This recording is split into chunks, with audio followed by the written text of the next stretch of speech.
አለ። ያን አንዱን አምላክ አምልኩ እያለ ነው የተናገረው። ኢየሱስ ክርስቶስ እንደምታውቂው በመጽሐፍ ቅዱስ ላይ አምላክ እንዳለው ነው ያስተማረው። ዮሐንስ ወንጌል ምዕራፍ 20 ቁጥር 17 ላይ ወደ አምላኬ ወደ አምላካችሁ አድርጋለሁ ይላል።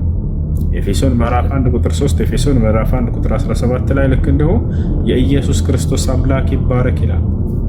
ስለዚህ ኢየሱስ ክርስቶስ ለዚያ ለአንዱ አምላክ አምልኮ ሊሰራ ያንን እንጂ ያስተማረው እኔን አምልኩኝ ብሎ የትኛውን ቦታ አላስተማረም። ስለዚህ ክርስቶስን ማምለክ ወደ ገሃነም የሚወስድ መንገድ እንጂ በፍጹም ወደ ገነት ሊወስድ አይችልም።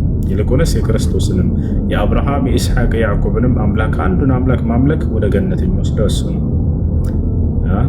ይህን ይመስላል። እሺ አመሰግናለሁ ወንድም። ብቻ ጥያቄ ብዙ ጊዜ ያንተ ይከታተላለሁና ዛሬ እሷ ሁል ጊዜ የሚታነሳ ጥያቄ ስለነበረ ነው። አመሰግናለሁ። ለማንኛውም እንግዲህ ወደፊት ህልማችን እናስባለን። እንግዲህ አመሰግናለሁ ወንድሜ፣ ተባረክ። እና ሌላ ነገር ጥያቄ አለብኝና ምናልባት በዚህ አጋጣሚ እድሉን ስላገኘሁት አንተን በጣም ይከታተል ነበርና ለምን መጽሐፍ ቅዱስንም ትክክለኛ መጽሐፍ ቅዱስንም የኛንም እያነበበ የእናንተ ቁርአንም እያነበብክ ስለነበረ ይሄ ልጅ ገብቼ ማውራት አለብኝ ብዬ ነውና ግን የእውቀት ንግግር እውቀት ብዙም የለኝም። በጣም ቁጣፋ አማርኛ ስለነበረኝ አንድ ነገር እንድታግዘኝ ፈልጋለሁ። ይቻላል? በዛ አጋጣሚ ላውራ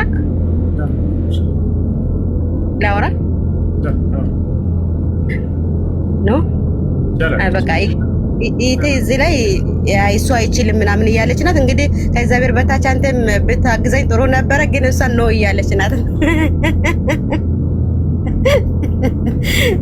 ለምንድን ነው አይቻልም ያልሽው?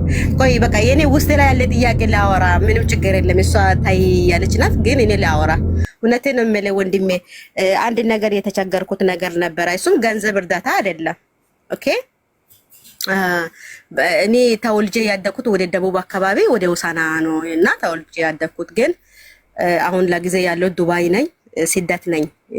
ስደቱ ምንጩን ነው የደረስኩትና 18 ዓመት ወጣት ወይ 19 ላይ ሆኜ የወለድኩት ልጅ አጋጣሚ እኔ 1 ዓመት ልጅ ነበረና ወደ ስፔን አካባቢ በጉዲፈቻ ሰጥቼ ነበረና ያ ልጅ አሁን በዛ እድሜ 18 ዓመት እድሜ ሆኗልና አንድ ቀን ድምጹንም ሰምቼ አላውቅም። ምናልባት አንተ ብዙም ሚዲያ ተጠቃሚ ስለነበርክ ብዙም ሰዎችን ታውቃለህ ብዬ አስባለሁ። እንድተባበረኝ ሀቢባ ቤትን ብዙ ጊዜ ኮሜንት ላይ ጽፋታለሁ፣ ምንም ልታስገባ አልቻለችምና እውነት አንተም ራሱን ብታግዘኝ ሀቢባ ቤትም እንዲገባ ብትረዳኝ ደስ ይለኛል። አንተ በኩልም የሚታቂ ሰዎች ካለም ዶክመንት አለኝ፣ የተወሰነ ዶክመንቶች ፎቶዎች አለ እና በዛ ብታግዘኝ እውነት በጣም ጥያቄ ሆኖብኛል። ጥያቄ ሳልመለስ ብዙ አመት ቆይቻለሁና ብታግዘኝ ይቴ እንዳታውሪ